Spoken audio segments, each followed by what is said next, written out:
Hi, I'm Becky Jalbert, Product Manager for Matrix Fitness.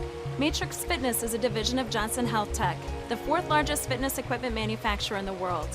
We've had the privilege of teaming up with Johnny G, the creator of spinning, on his latest innovation called the Johnny G KRANKcycle by Matrix. So let's get you ready to crank by going over some of the key features of the KRANKcycle. We're going to start with the height adjustment. You want the crank access chest height to start, and to adjust the height, one hand goes on each side of the crank access, supporting that headstock, then pulling the lever to the side, either pushing it up or pulling it down, making sure it locks into place. If you want to work a little bit more on strength, you can bring it a little bit lower. If you want to work on your endurance, go ahead and bring it a little bit higher.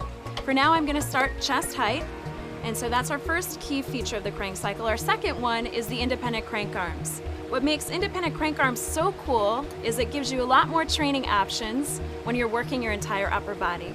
So we're going to go over 4 basic movements, starting with a single arm right. And your resistance knob is at the top. If you want to add resistance, you turn the knob towards the plus sign. If you want to take off some resistance, go ahead and turn the knob to the minus sign. So while you're cranking, and I hope you're doing this with me, you just want to get the technique down first, pushing and pulling to the outer edge of that circle. Nice and fluid, nice and soft. So we can also work our left side, single arm left. It might feel a little bit different one side versus the other. That's okay. It's all about working to get our body back in balance from the left to right. Pushing and pulling to that outer edge. If you feel a little slip or catch, you really need to focus on that transition from the push to the pull or the pull to the push. So in addition to the singles, you can also do what's called a double by adding a little more resistance, letting those crank arms go back to home base right at the bottom, sinking them up at the bottom, rolling them together over the top. You might start to feel one side maybe get ahead of the other one. That's okay. You focus to keep your body in balance from left to right. And again, make sure your resistance matches your speed. And if you get out of sync, come back to the bottom, sync them up, roll it again. So the last move we have is called the split. For the split, you bring one to the top, one to the bottom, and hold 180 degrees of separation.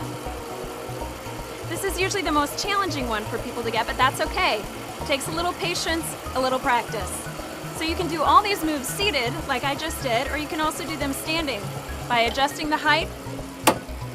Again, going single arm, adding a lunge to it, challenging your little body, adding your core into it a little bit more, your shoulder girdle, working some different combinations.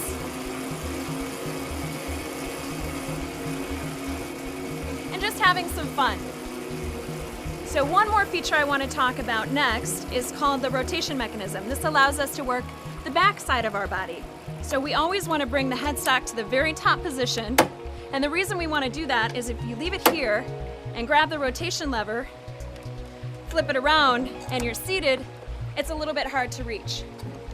So we always want to remember to bring it to the top, grabbing that headstock, pushing it up to the most upright position, pivoting it around and locking it into place. If it's not locked, you're going to get a lot of movement. So make sure it's locked, and then pivot the headstock back towards your chest.